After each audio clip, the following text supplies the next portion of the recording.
Speaking Just for You, an Adrienette Miraculous Ladybug fanfiction one-shot series. This is going to be a 10-part series. The order of the words and the videos are not exact. Every video has its own unique word, and the story will be based around that word. Each one will have its own one-shot story, so they can be placed in an alternate universe, the future, the present Miraculous Ladybug timeline, or anything else. They could be in an established relationship or be set as enemies, all and anything in between. Thank you for watching, listening, or reading. Please enjoy. Vim, a noun meaning lively or energetic spirit, also meaning enthusiasm or vitality. Thantophobia, a noun meaning phobia of losing someone you love. Leal, an adjective meaning faithful and true. Fika, a noun deriving from Sweden, meaning a moment to slow down and appreciate the good things in life. Example, coffee with friends. Amorous, a noun meaning someone who is in love, or someone who writes about love. Duende, a noun deriving from the Spanish language, meaning the mysterious power of art to move a person. Example, heightened sense of passion. Petrichor, a noun, meaning the wonderful smell in the air after it's been raining. Pluviophile, a noun, meaning a lover of rain and or someone who finds joy and peace of mind during rainy days. Atychophobia, a noun, meaning fear of failure and or fear of not being good enough. Burble, a verb, meaning to speak in an excited manner. Thanatophobia, a noun, meaning phobia of losing someone you love. What is it like to lose someone? What did it mean to lose someone? What is so scary about losing someone? Is it that sinking feeling that they are really and truly gone? Maybe it's the pain in your heart when you don't see them where you should. Maybe it's the drop of silence and blank numbness in your mind when you go to pick up the phone to talk or hear from them, and remembering that you can't talk or hear from them. Sometimes people you love are lost because of something you did. And sometimes you did nothing at all and yet they are still gone. You can lose people because they leave, whether it's to pursue something they love or you push them away. Some people pass on and enter a new walk, never to smile at you again. And some people, well, they just disappear without a trace, their fates left to the unknown. And it just so happens that the last one hurts the most. It's too unclear whether they are alive or not, whether you did something to make them leave or not, whether they are still around keeping their eyes on you or not, whether you'll see them again or not. It's the worst. For someone to be oh so present in your life one day and then seemingly evaporate into the air the next. "Where are you, kitty?" Ladybug muttered. It had been, well, years and years. Too many years for her taste, and quite frankly Paris's too. The Lady blog had even given up the mystery of Ladybug's identity for quite some time now for a newer and much more pressing mystery. Ladybug was perched on the tallest rooftop in Paris. There were no Akumas, no Amuks. She wasn't looking for civilians to save, they were safe. She wasn't looking for ways to fight and ways to win, she had practically won at this point. She was looking for Chat Noir. It had been 5 years and counting since she'd last seen him. Ladybug had no idea where he had gone, whether Hawkmoth, whom they hadn't even caught at this point, had taken him, or something much more horrible had happened to him. She didn't know, and it plagued her mind every day. Every day she looked for him. New ideas like jumping to countries over to look for him had been showing up in her mind, and it had been getting to the point where she was really considering it. She'd just send in a vacation leave to her employer and be on her way in the night. As Ladybug or Marinette, she wanted to find him, and was more than willing to search the world for that annoying yet darling black cat. Marinette had just finished university.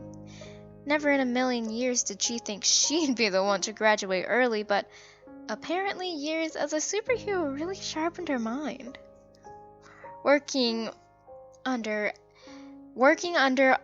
the Audrey in her Style Queen fashion magazine, Marinette had made quite a name for herself in the fashion industry. It was a small impact, but being one of Audrey's favorite employees, and that being a known fact, had its perks. People took her fashion and words as gospel. It was kind of ironic, though. Her daughter still despised her even now at age 21, yet her mother praised all the work that Marinette had done. Writing about fashion may not have been in her mind as an ambitious 13-year-old who wanted to make a break in the world, but it was a job she nonetheless enjoyed. There was always an intern to run errands for her and grab pieces she wanted to style for an article. It was nice. Sometimes Alia would stop by during her lunch break and they'd write articles together.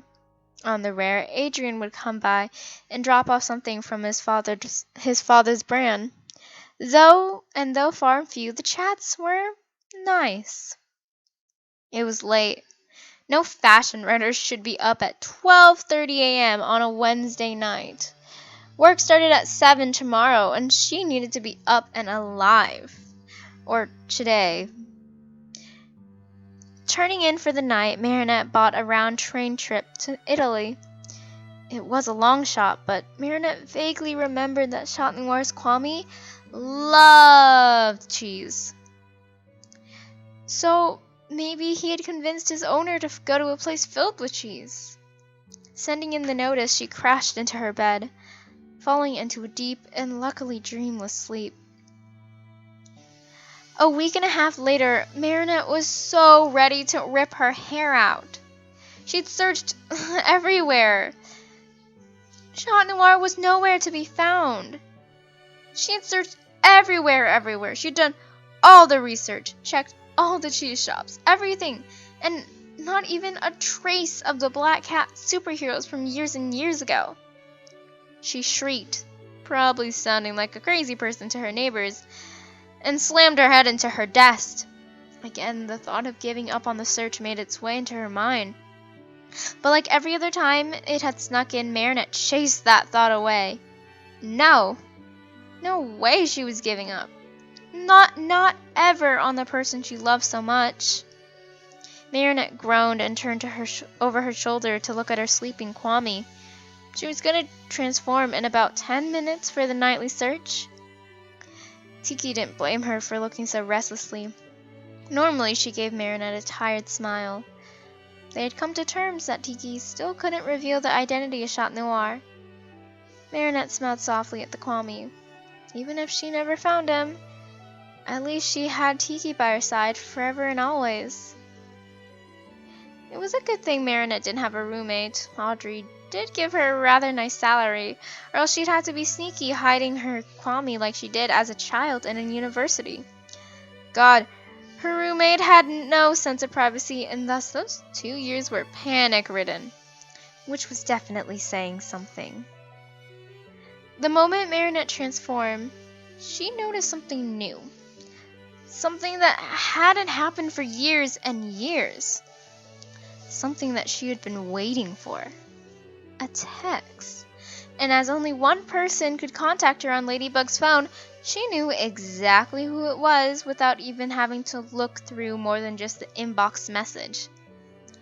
Meet me at the building at 9. Ladybug let out a slight and louder than she intended sob. He was alive! and not even once tried to contact her until now.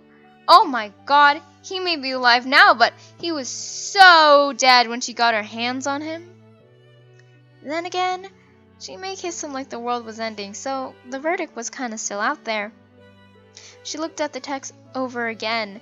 The knowledge of knowing that she would see him made the old feelings blossom in her chest. She missed that a lot. She missed him a lot. It was 8:30. Screw 9. She was going to the building where they last saw each other now. Quickly, Marinette slipped out her window. She had picked an apartment where there was a window that was facing a very empty alleyway with hardly any lights.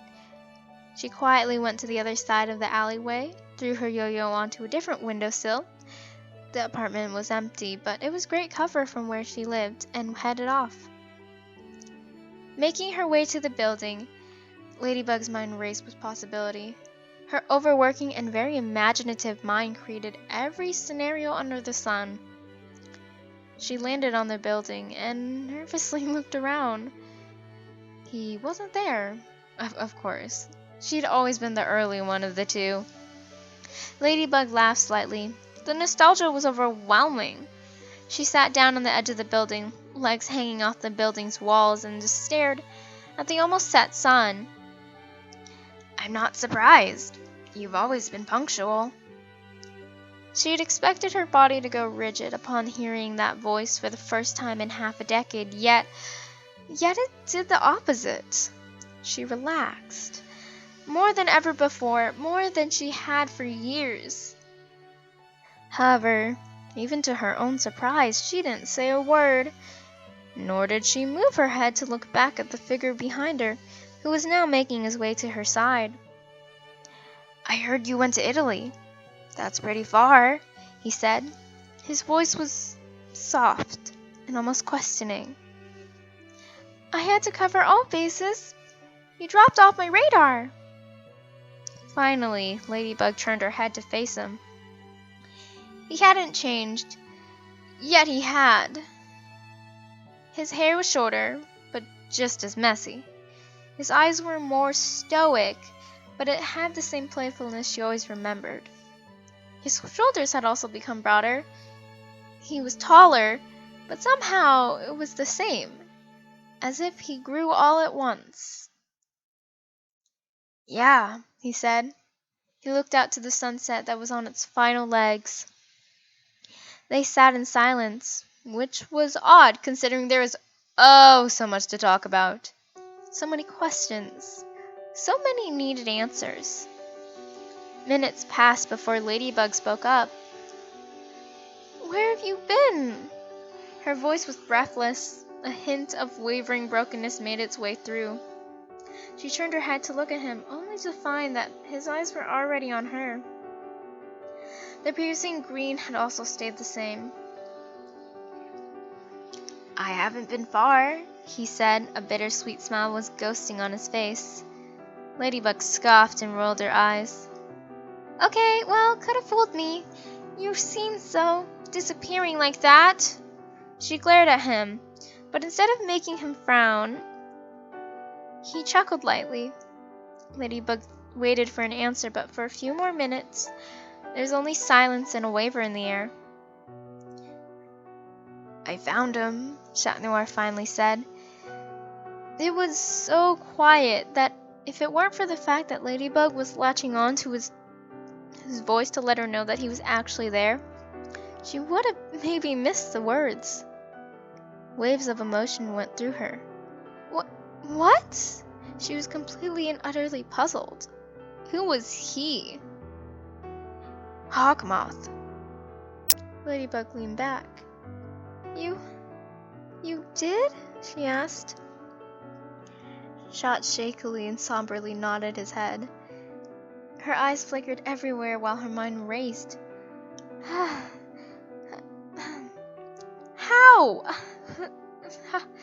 Who? Her breathing was heavy. Noir placed a gentle hand on her shoulder, calming her anxieties. I have the Miraculous. He can't do anything. Shot said, trying to comfort her, but instead Ladybug flared at him. Wonderful to hear, but that's really not the issue right now. Why didn't you tell me? And who is he? Again, Shot Noir laughed, making Ladybug become torn over smiling over his cheery laughter and smacking him in the face, which he very much deserved. He looked at her with almost a blank stare. My father, he spit out. Ladybug gasped. Hands flying to her mouth, she reached forward and wrapped him into a tight embrace. Why didn't you tell me? She whispered in his ear as his hands tightly held her waist. I don't know. I couldn't. He choked out. Ladybug rubbed his back slowly. That's okay, she said, even though they both knew it wasn't. That didn't matter, though. It was over 10 minutes that had passed when they finally broke apart. Shot Noir looked at her straight in the eyes, hands still clasped tightly together. If I tell you who I am, do you promise not to kill me? He asked tentatively. Ladybug's eyebrows raised, but nodded anyways. Why would she ever in the world want to kill him after she just got him back? That literally made no sense. Softly, he whispered the detransformation words, and out of habit, Ladybug closed her eyes tight from the blinding light. Decidedly, she detransformed too. When the lights faded, she slowly opened her eyes to come face to face with Adrientte? Immediately, she threw a punch to his side. Ow! You said you want to kill me, he pouted, and as much as Marinette wanted to kiss his cheeks, she was infuriated. She could barely form coherent sentences. That was before I knew you weren't... Well, you! She seethed, smacking him again. Adrientte gave her a slight smile. Sorry, he said, but it didn't change anything. He received just yet another smack in the side. Shut up! Like, you have been right in front of my face, and nothing for 5 years. Oh my god, I so want to kill you. I'm gonna kill you. You are so dead. I'm gonna end you. We sat next to each other in AP Chem. Oh my god. Oh my god, you knew it was me. How dare you? How dare you? Oh my god, I'm gonna kill you. How dare you? Marinette ranted, and Adrientte just took her hits with a smile. I did, he said after she finished talking and attacking him. I did, and no, I don't know why I didn't tell you. But I do know that I saw every bit of Ladybug in you during classes, Adrientte said. Marinette growled at him. How dare you? I thought I lost you, and before today, I thought it was forever, Marinette said, her voice breaking at the end of the sentence. Before her mind could register it, Adrientte pressed his lips onto hers, gently and softly. I know, he said, brushing her hair out of her eyes. His eyes were softened, looking at her. Marinette looked up at him. The fury was still there, don't get it twisted, but it was very much overtaken by the sheer amount of love she had for him and how much she had missed him. You're never losing me again.